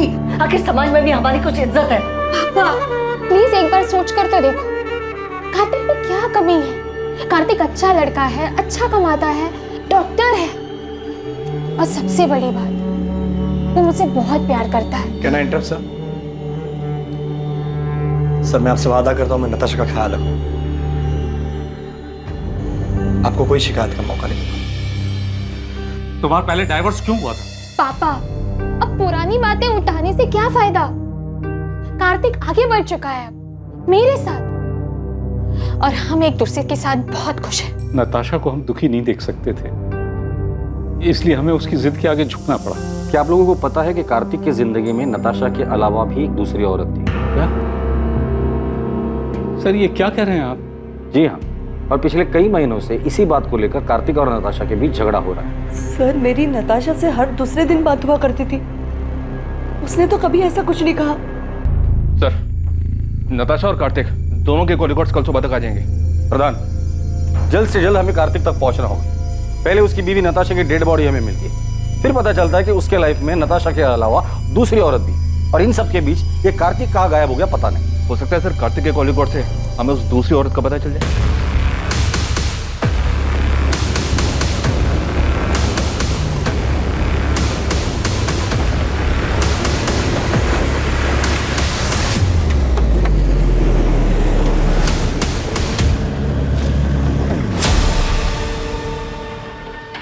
क्या भाई, कब से देख रहा हूँ पीछा कर रहा है मेरा।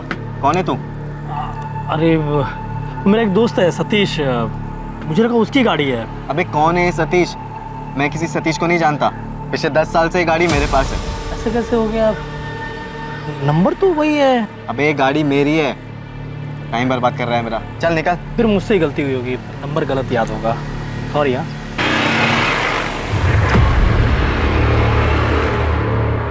हाँ विक्रांत बोल। राजीव, वो एक आदमी मेरा पीछा कर रहा था गाड़ी से। पीछा कर रहा था? तो तूने क्या किया? मैंने उससे जब पूछा तो बोल रहा था कि किसी सतीश की गाड़ी है ये। तूने उसकी शक्ल देखी ना? वो दिखने में कैसा था? मतलब पुलिस वाला लग रहा था क्या तुझे? नहीं, पुलिस वाला तो नहीं लग रहा था वो। तू फालतू में टेंशन ले रहा। अबे हमने पीछे कोई सबूत छोड़ा ही नहीं है, कोई तुझ तक नहीं पहुंच पाएगा विक्रांत। ठीक है राजीव।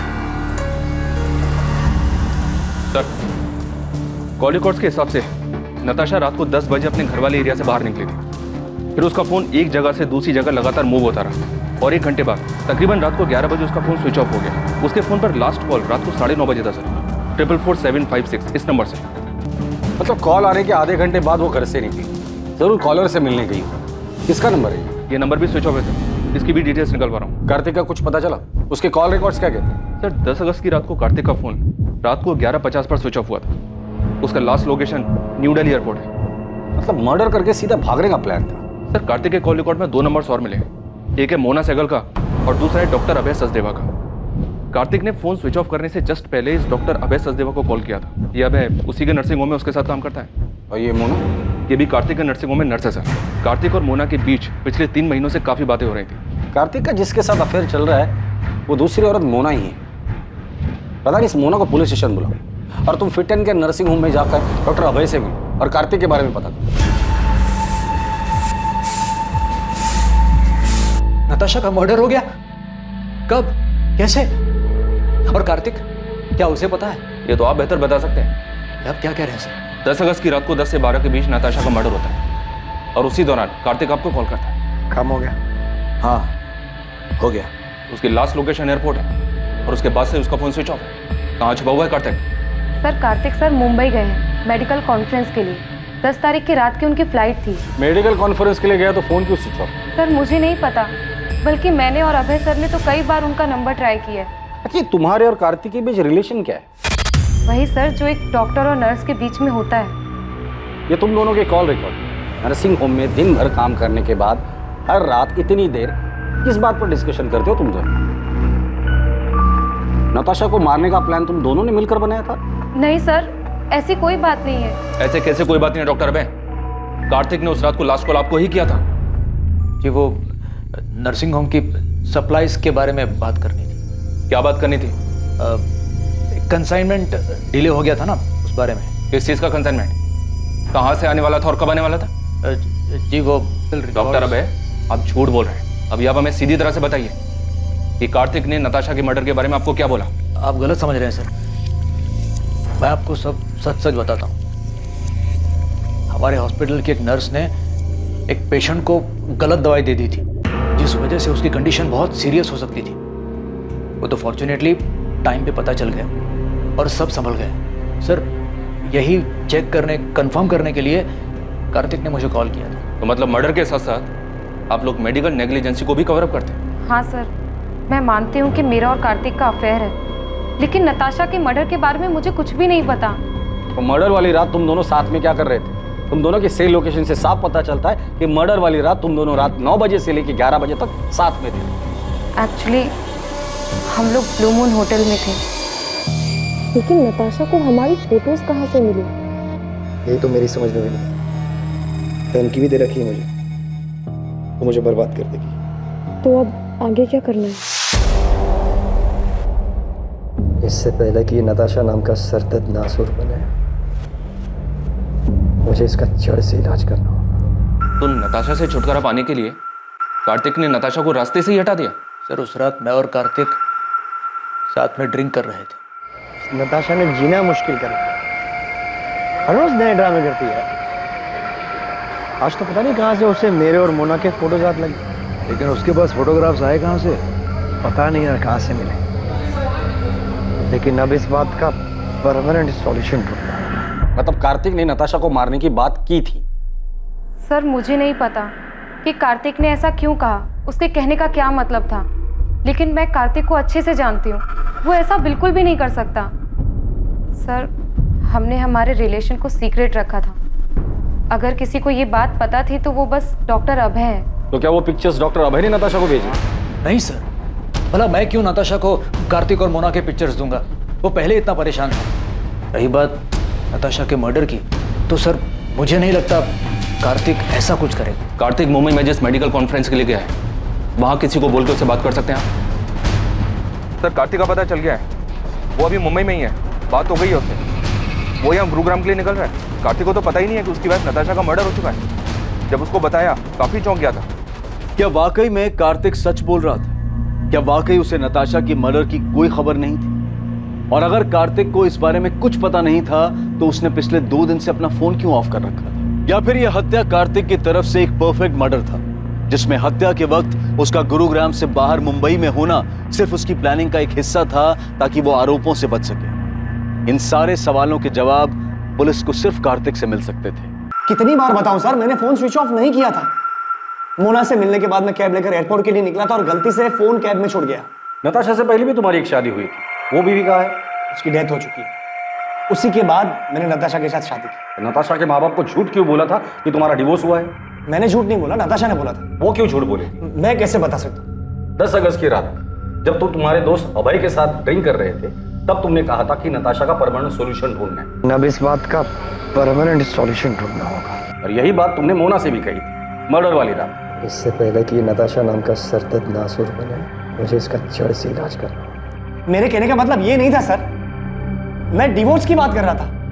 मैं नताशा से मिलकर आउट ऑफ कोर्ट सेटलमेंट करने की बात कर रहा था। तो इस मर्डर में तुम्हारा कोई हाथ नहीं। मैं नताशा का मर्डर क्यों करूंगा सर? और कोई है जो नताशा को मारना चाहता हो? मुझे इस बारे में नहीं पता सर, लेकिन सर हमारी शादी से पहले नताशा का एक दोस्त हुआ करता था, अमृत। वो उसे बहुत पसंद भी करता था। इनफैक्ट हमारी शादी के बाद उसने नताशा के साथ बात करना भी बंद कर दिया था। हाँ सर, मैंने उससे बात करनी बंद कर दी थी क्योंकि मैं नताशा को पसंद करता था, लेकिन नताशा कार्तिक से प्यार करती थी। उस वक्त मैं ये देख नहीं पाया और मैंने उससे बात करनी बंद कर दी। और फिर 3 साल बाद तुम दोनों में बातें शुरू हो गई। तुम्हें लगा इस बार तुम्हारा चांस लगेगा, क्योंकि नताशा कार्तिक से नाराज थी। तूने बात करने की कोशिश की, लेकिन नताशा ने मना कर दिया और इसलिए गुस्से में आकर तुमने नताशा को मार डाला। सर मैंने किसी को नहीं मारा और ना ही मैं नताशा से प्यार करता था। 3 महीने पहले इत्तेफाकन वो मुझे एक सोशल नेटवर्क की साइट पे मिली। हमारी बातचीत हुई और नंबर एक्सचेंज किया। चल मान लेते कि तू जो कुछ भी बोल रहा है वो सच बोल रहा है। नताशा तुम्हारी अच्छी दोस्त थी, काफी बातें शेयर हुई होगी। तुम्हें क्या लगता है नताशा को किसने मारा होगा? सर वो सब मुझे नहीं पता, लेकिन मैं इतना बता सकता हूँ कि नताशा ने तय कर लिया था कि वो कार्तिक के ऊपर चीटिंग का केस करे। उसे बर्बाद करना चाहती थी। हो सकता है कार्तिक उसे अपने रास्ते से हटाना चाहता है।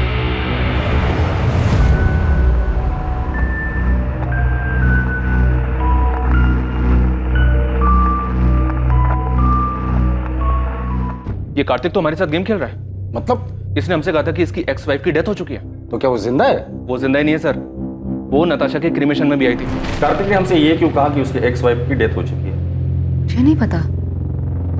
हमारे रिश्ते के बारे में सभी लोग जानते हैं, कुछ छुपा नहीं है इसमें। नताशा भी हमारे रिश्ते के बारे में जानती थी। अब लोगों को डिवोर्स क्यों हुआ? डिवोर्स नहीं हुआ है हमारा। मतलब आप दोनों का डिवोर्स नहीं हुआ था और उसके बावजूद कार्तिक ने नताशा से शादी कर ली थी। मैं जानता हूं तुम्हें हर्ट कर रहा हूं, लेकिन अब और धोखे में रखना नहीं चाहता। कार्तिक, हम तो एक साथ खुश थे ना, फिर ये अचानक से क्या हो गया? पल्लवी, मैं नताशा को शादी करने का वादा कर चुका हूं। कार्तिक अपना मन बना चुका था। वो नताशा से प्यार करता था और मेरे पास उसे रोकने की कोई वजह बची नहीं थी। आप दोनों की शादी कब हुई थी? 2007 में लव मैरिज थी। दोनों का कोई बच्चा? अच्छा माँ, वो पापा से बात हुई? वैसे नताशा की वजह से आप दोनों की शादी टूटी थी, तो नताशा के लिए आपके दिल में रंजिश तो रही होगी। नताशा के लिए रंजिश रखकर मैं क्या करती? मैंने जो किया था उसका किया तो भुगतना ही था। मतलब मैं कार्तिक की पहली बीवी नहीं हूँ ना, मैं उसकी दूसरी बीवी हूँ। क्या? तो उसकी पहली बीवी कौन है और कहाँ है? गीता नाम है उसका, रोहतक से है वो। जब कार्तिक मुझसे मिला था वो शादीशुदा था। हमारे बीच में प्यार हुआ, मैं उनके बीच में आ गई थी, तो उसने गीता को डिवोर्स दे दिया। मतलब आप कह रही है कि कार्तिक की 3 शादियां हो गई है और उसके बावजूद अभी उसका किसी और के साथ अफेयर चल रहा है? कार्तिक हमेशा ऐसे ही खुदगर्ज था, बस मैं प्यार में अंधी हो गई थी। गीता कार्तिक की पहली बीवी, उसका एड्रेस है आपके पास?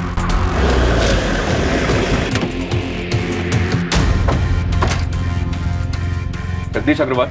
हाँ सर, मैं ही हूँ, लेकिन आप क्यों पूछ रहे हैं? 444756 ये तेरा नंबर है ना? हाँ सर, मैंने फ्री इंटरनेट के लिए लिया था। उसके फोन पर लास्ट कॉल रात को 9:30 बजे था सर। 444756 इस नंबर से। ये नंबर भी स्विच ऑफ है सर, इसकी भी डिटेल्स निकलवा रहा हूँ। अभी सच सच बोल, नताशा गुल को क्यों मारा? नताशा? सर ये कौन है और मैं किसी को क्यों मारूंगा? तू एडीआई कॉलेज में पढ़ता है ना? नहीं सर, मैं तो एसआरवी कॉलेज में पढ़ता हूँ। सर मुझे नहीं पता आप किस मर्डर की बात कर रहे हो। मैं किसी नताशा को नहीं जानता और इंटरनेट यूज़ करने के बाद मैंने वो सिम कार्ड फेंक दिया था सर। और तेरी इस लापरवाही की वजह से किसी ने उस सिम कार्ड का इस्तेमाल करके बहुत सफाई के साथ मर्डर कर दिया। सच सच बता, नताशा के मर्डर में कहीं तेरा हाथ तो नहीं? दिमाग खराब हो गया तेरा? क्या बोलना क्या चाहता तू? पुलिस को तुझ पे शक। उस रात तूने कहा था कि तू नताशा से काफी परेशान था, उससे पीछा छुड़ाने के लिए कुछ करने की सोच रहा था। अभय, मैं मुंबई से लौटने के बाद नताशा के साथ डिवोर्स देने की सोच रहा था। ये बात तू मुझे उस रात भी कह सकता था। मुझे भरोसा नहीं मुझ पर। मैं तुझ पे भरोसा करना चाहता हूँ एंड आई ट्रूली होप कि तू सच बोल रहा है।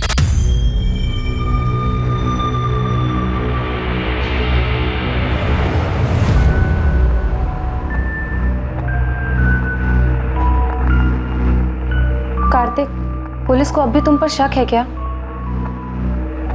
उनका शक इतनी जल्दी खत्म नहीं होगा। तो अब आगे क्या करना है? You don't worry, मैंने कुछ सोच कर रखा है।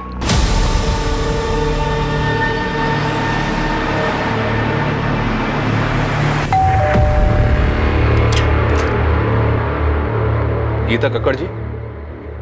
जी, कार्तिक और मेरी शादी तो बहुत ही कम उम्र में करा दी गई थी और जैसे ही उसकी पढ़ाई कंप्लीट हुई तो दिल्ली के एक हॉस्पिटल में उसकी जॉब भी लग गई। पहले तो हफ्ता 2 हफ्ते में अक्सर वो घर चला आया करता था, लेकिन फिर धीरे धीरे हफ्ते महीने में बदल गए। आपका और कार्तिक का डिवोर्स कब हुआ? 2007 जब कार्तिक दिल्ली में था तब उसकी मुलाकात पल्लवी से हुई। मुझे तो उनके रिश्ते की कोई भनक भी नहीं थी, लेकिन फिर अचानक कार्तिक ने सामने से आके मुझे सब कुछ बता दिया। इसलिए जब उसने मुझसे डिवोर्स मांगा तो मैंने मना नहीं किया। कार्तिक का काम अच्छा चल रहा था तो मुझे लगा कि वो हमारी बेटी को एक अच्छी जिंदगी दे पाएगा, इसलिए मैंने हमारी बेटी की कस्टडी उसे सौंप दी। आपकी और कार्तिक की एक बेटी भी है? जी हाँ, ईशा गिल। और वो अपने पापा कार्तिक और पल्लवी के साथ ही तो रहती है। लेकिन कार्तिक और पल्लवी दोनों ने हमें ईशा के बारे में तो कुछ नहीं बताया। कार्तिक आखिर झूठ क्यों बोल रहा था? क्या वो खुद को बचाना चाहता था या फिर किसी और को? पल्लवी से मेरी शादी हुई तब ईशा 7 साल की थी। शुरुआत से ही मैंने ईशा को अपनी बेटी माना था। मैंने और कार्तिक ने दोनों ने मिलकर इसे बड़ा किया है। लेकिन फिर पापा की जिंदगी में नताशा आई और सब कुछ बिखर गया। मैं ईशा को अपने साथ रखना चाहता था, उसे कभी छोड़ना नहीं चाहता था। लेकिन मैं माँ को छोड़कर कहीं नहीं जाना चाहती थी, खासकर उस नताशा के साथ रहने के लिए, जिसकी वजह से मेरी माँ को इतनी ठेस पहुंची। मैंने वो घर छोड़ा था लेकिन ईशा को कभी नहीं छोड़ा। वो मेरी इकलौती औलाद है। मेरे लिए मेरी फैमिली सिर्फ मेरी माँ है सर, और कोई भी नहीं। और अगर पापा को मेरी इतनी चिंता होती तो वो मुझे छोड़कर कभी नहीं जाते।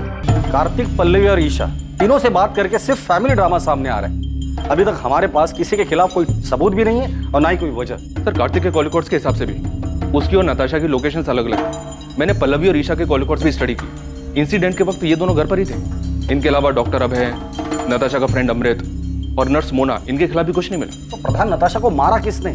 किसने की होगी इतनी जबरदस्त प्लानिंग जो हमारे हाथ ही नहीं लग रहे? साहब अंदर आऊं क्या? आजा बहादुर, कुछ अच्छी खबर है तो बता। साहब, हमने गुरुग्राम में आपकी सफेद कार को पूरी तरह छान मारा, लेकिन किसी भी कार पे वो स्टिकर नहीं दिखा सर। यहाँ तक कि एनसीआर इलाके में भी ढूंढा, लेकिन वो स्टिकर वाली कार नहीं दिखी सर। और नताशा के गहनों के बारे में कुछ पता चला? अभी मार्केट में आए नहीं है। और सर, वो सुपारी वाले एंगल से भी कुछ मिला नहीं। तुमने कहा था कि गुड़गांव में 3 ओजोन 800 सफेद कार्स हैं, लेकिन किसी पर भी स्टिकर नहीं है, पता है मुझे। उन कार ओनर्स का नाम और एड्रेस है तुम्हारे पास? हाँ साहब, वो तो मैंने पहले ही पता कर लिया। मुझे लगता है कातिल ने वो रेडियम स्टिकर निकाल दिया होगा। प्रधान, इन तीनों की हिस्ट्री निकालो और उठाकर लेकर आओ। मुझे लगता है इन तीनों में से कोई एक तो हमारे काम का आदमी है।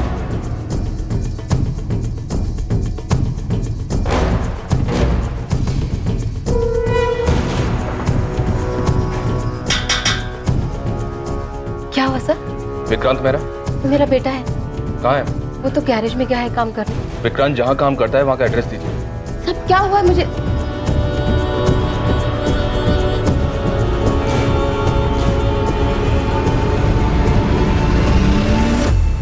विक्रांत गैरेज में नहीं है, और कहाँ जा सकता है? मुझे नहीं पता साहब। सर, ये देखिए सर, ये विक्रांत के कमरे से मिला है। जूतों के डब्बों में छुपा कर रखा गया था। और सर, विक्टिम के पति ने जो हमें फोटोज दी थी उससे ये मैच करता है सर। ये इतने महंगे गहने, ये किसके है साहब? उस औरत के जिसका खून आपके बेटे ने किया। खून?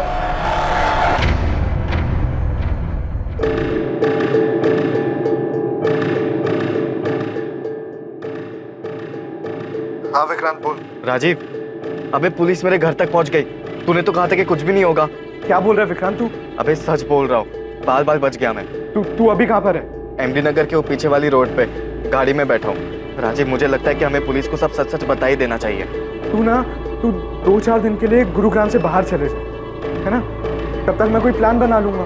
मैं तुझे 2 दिन का वक्त दे रहा हूँ। अगर तूने मुझे इस झमेले से नहीं निकाला ना तो मैं खुद ही पुलिस को जाकर सब सच सच बता दूंगा। सर, विक्रांत के फोन की लोकेशन डेड बॉडी मिलने वाली जगह से मैच हो रही है। टाइम भी उसी दौरान का है। विक्रांत के कॉल रिकॉर्ड से कुछ मिला?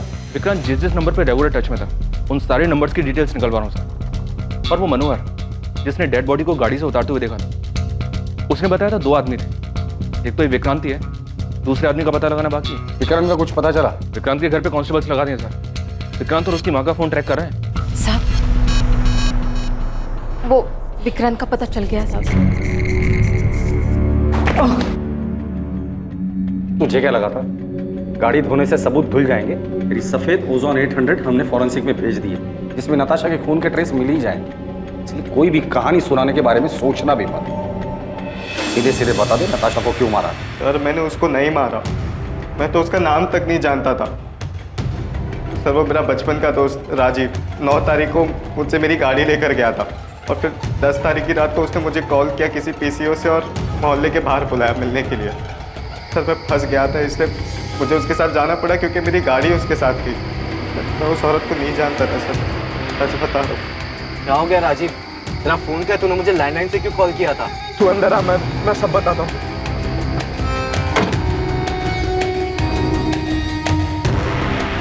राजीव तू इतना बौखलाया हुआ क्यों है? कुछ बताएगा मुझे क्या हुआ? सर मैं प्यार के जुनून में अंधा हो गया था सर। उसे पाने के लिए जो बन पड़ा मैंने किया सर। किसके प्यार का जुनून था? नताशा के? नहीं सर, ईशा के।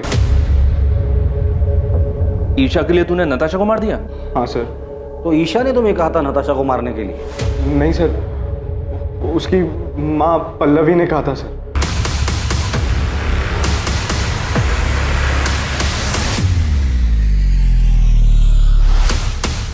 पल्लवी मुझे बिल्कुल पसंद नहीं करती थी क्योंकि मैं उसकी बेटी के स्टेटस के बराबर नहीं था। मैं और राजीव पिछले 6 महीने से डेट कर रहे थे, पर माँ हमारे रिश्ते से खुश नहीं थी। तकरीबन 1-1.5 महीने पहले मैंने राजीव को घर बुलाया था लंच पर, ताकि माँ उसे और जान सके। जब मैंने राजीव को घर पे देखा तो मुझे लगा कि इस मर्डर को अंजाम देने में मैं उसका इस्तेमाल कर सकती हूँ। इसलिए मैंने उसके सामने एक शर्त रखी। तुम अगर ईशा के साथ रहना चाहते हो, मेरा एक काम करना पड़ेगा। मैं आपकी बेटी से प्यार करता हूँ और ईशा के साथ के लिए मैं कुछ भी करने के लिए तैयार हूँ। किसी की जान ले सकते हो? माँ, इस सब में आप राजीव को क्यों खींच रही हो? तुम्हारे साथ रहना चाहता है ना, तुम्हारा साथ नहीं दे सकता। राजीव नताशा को मारने के लिए तैयार था, ईशा नहीं चाहती थी कि वो किसी पछड़े में पड़े। मैं उसका इस्तेमाल नहीं कर सकती। हाँ, अगर वो तुमसे प्यार करता है तो तुम्हारे लिए इतना तो कर ही सकता है। लेकिन माँ, आप ऐसे कैसे किसी और की लाइफ डेंजर में डाल सकती हो? उसका तो इन सब से कोई लेना देना भी नहीं है। थोड़ा अकल से काम लो ईशा। कल को अगर नताशा के मर्डर की बात पुलिस तक पहुंच भी जाती है तो राजीव पर हम सारा ब्लेम डाल सकते हैं। माँ, अगर ये सब बात आप ना ही करो तो बेहतर होगा। राजीव पर प्यार का भूत सवार था। वो किसी भी तरह हमारे रिश्ते पर माँ की हामी चाहता था, इसलिए उसने मेरे लिए अपने सर पर इतना बड़ा खतरा उठा लिया। वो तो उसे करना ही था, बेवकूफ़ है वो। नताशा को कैसे मारा और क्यों? नताशा को मारने के लिए उसे उसके घर से बाहर निकालना ज़रूरी था और मेरे कुछ भी कहने से वो घर से बाहर निकलने वाली थी नहीं। उसे कुछ मजबूत चारा देने की ज़रूरत थी और फिर मैंने उसे वो चारा दी। ईशा की माँ कार्तिक और मोना के बारे में सब जानती थी, उसे सब पता था उनके अफेयर के बारे में। और यही बात मैंने एक अज्ञात कॉलर बनकर नताशा के कान में भरी। मैं उसे एक ऐसे नंबर से कॉल और मैसेज करता था जो मेरा नहीं था, मुझे कहीं पड़ा मिला था। और आगे का प्लान ये था कि धीरे धीरे मैं नताशा का विश्वास जीत लूँगा। और इन सब के लिए मुझे कार्तिक और मोना की एक पिक्चर चाहिए थी।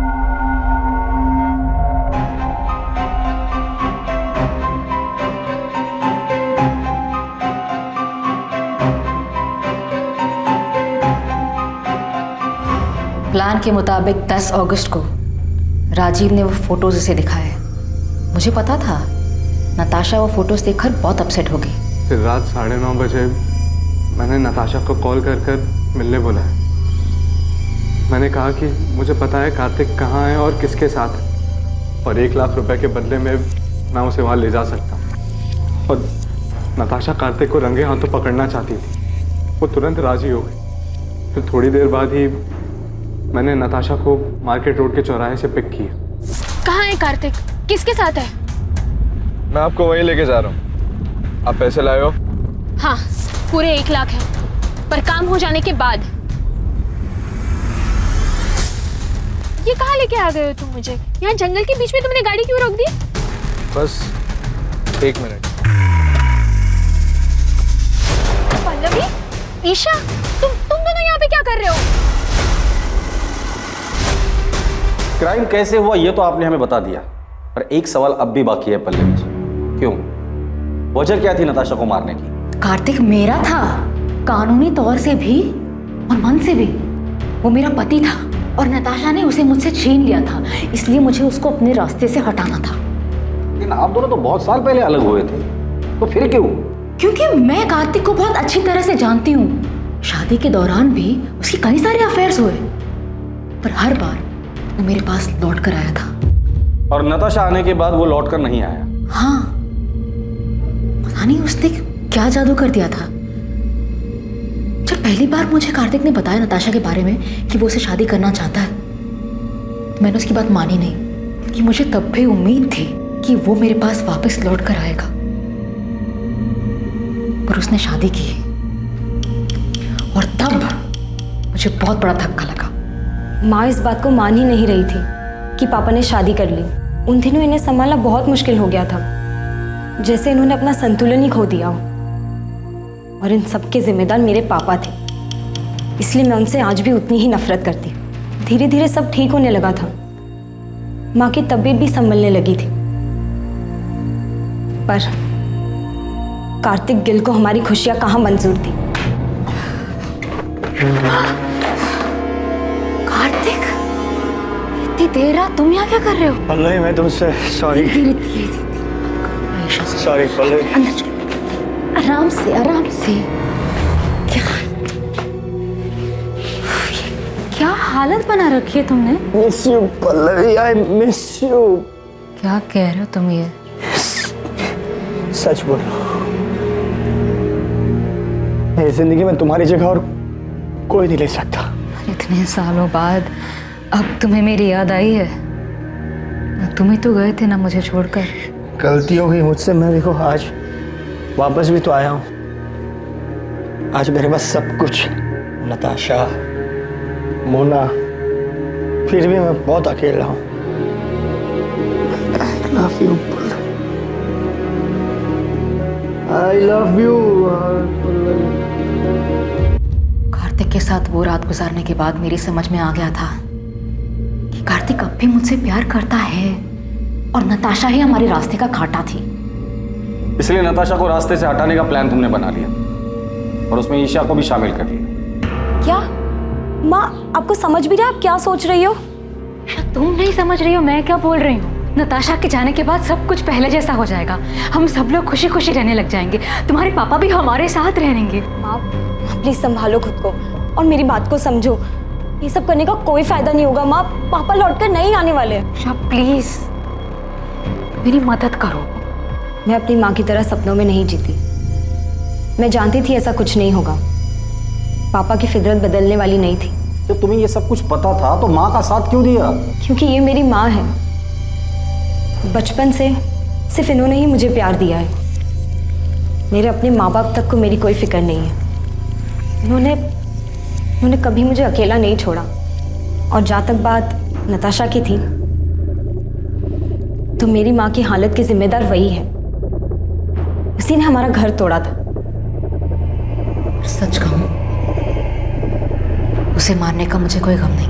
तुम लोगों की जिंदगी अच्छे से कट रही थी। तुम दोनों को देखकर कोई नहीं कहेगा कि ईशा तुम्हारी असली बेटी नहीं है, तुम उसकी असली माँ नहीं। इतना सब कुछ अच्छे से चल रहा था, वो एक झटके में तुमने खत्म कर दिया। एक ऐसे आदमी के लिए जिसने बार बार ये साबित किया है कि वो तुम्हारा ही नहीं किसी का भी अच्छा पति बन ही नहीं सकता। और तुम्हारा घर नताशा ने नहीं तोड़ा है, कार्तिक, जिसे अपना घर, परिवार की या शादी इस शब्द की इज्जत करने आती ही नहीं है। बेटा ये तुमने क्या कर दिया?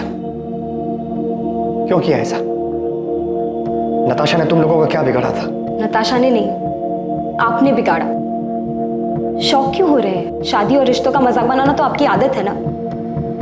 किसी के साथ रहना नहीं रहना ये तो आपकी मर्जी है। जब जी चाहा तब आप वापस आ गए और जब जी चाहा तब छोड़ दिया। पहले गीता, फिर माँ, नताशा और अब मोना, उसके साथ भी आप यही करेंगे ना? न जाने कितनी लड़कियों के साथ आपने सेम ड्रामा किया होगा। आपको तो ये भी नहीं पता कि इन सब चीजों का मुझ पे कितना बुरा असर पड़ा है। मुझे तो शर्म आती है कि मैं आपकी बेटी हूं।